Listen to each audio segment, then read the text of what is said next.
Hello, today we're going to start a watercolor resist painting in the style of the artist Romero Brito, whom we've been learning about in art class. We're going to start out with a thick piece of heavy watercolor paper, and we'll be using some crayons today to start our watercolor resist. The first thing everybody is going to do is use their black crayon and lightly write your name on the back of your paper. Please write it lightly so the black color does not show through to the front side.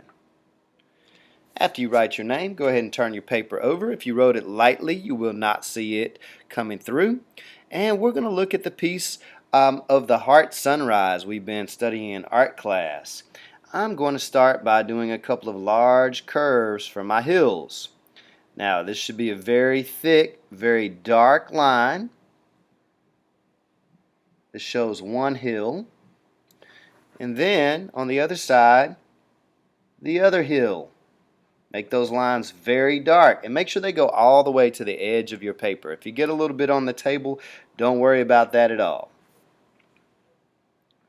After I do that, I'm going to do a curve in the middle that represents the sun rising. Big curve in the middle. So far we have 3 curves, and notice how I'm pressing down nice and hard. And this is important because that crayon is going to create a barrier for our watercolor paint. Now I'm going to add in our big centerpiece heart.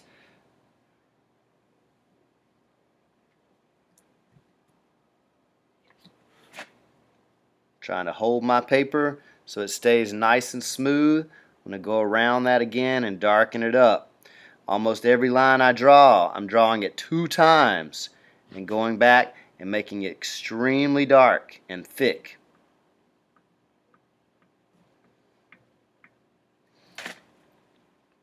Now I want to add in some rays of sunshine coming from our sun right here.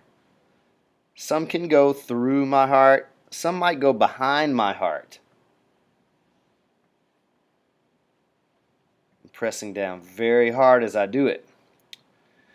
So when we were studying the artist Romero Brito, we learned about how he uses different line designs to decorate his art and how he has lots of bright colors. His art is all about happiness, he likes to say.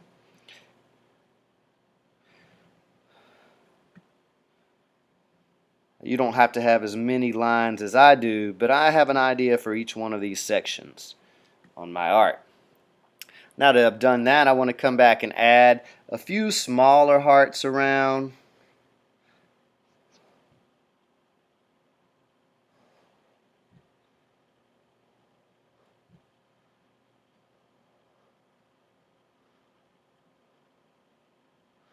Making my lines very dark, very thick, very even. I want my lines to be very even for the edges of my hearts. And just a couple more. Now, when I look back at Romero Brito's art, I see some loopy lines in this section, and those are actually supposed to be like his signature.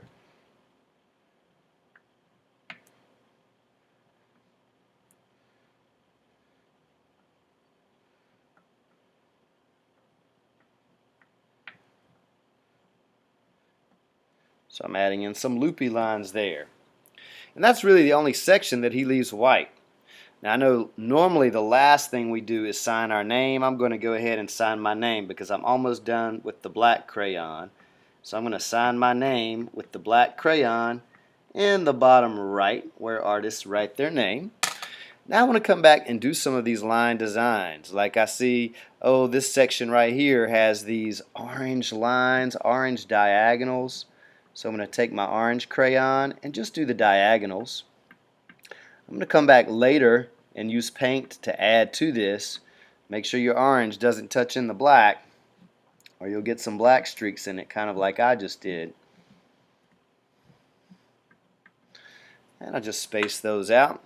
There's another section over here that also has diagonals, so I'm going to add those in. Now, you don't have to do designs exactly like Romero Brito's, but I really like his ideas. And anytime a great artist is sharing their ideas, we can learn from that. Now I see another section, looks like it has some polka dots in it right here. There's some dots in there, so I'm going to add in some dots with my pink.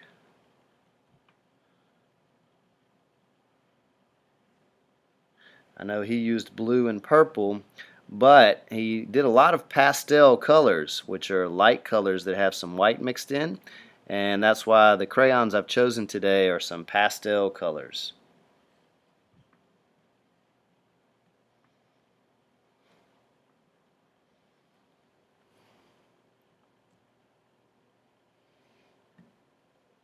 Oh, I see he has some, looks like some pastel diagonals going right here.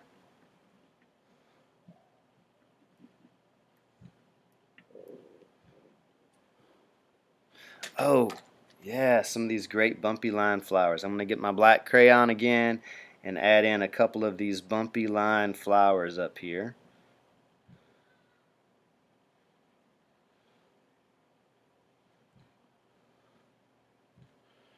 And a few more down here at the ground too. He had some bumpy line flowers down on the ground.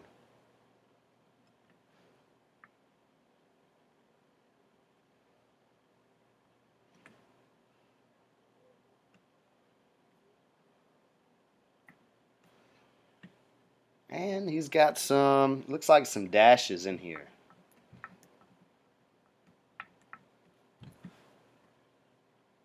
And over here in this section too.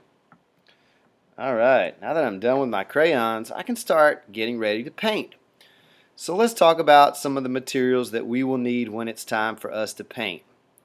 Once we get finished with our drawing, and we put all of our crayons away, these are the things we need out when it's time for us to paint. We need a piece of newspaper coloring our table everywhere. We want it to cover up our table. We need a paintbrush. We need some paint in our cups, and we need a tray with paper towels on top of it so that we can blot our brush and get the water off. You may also need a jar of water, and you need a Montlou painting shirt to put on while you paint. So let's get all that stuff out now.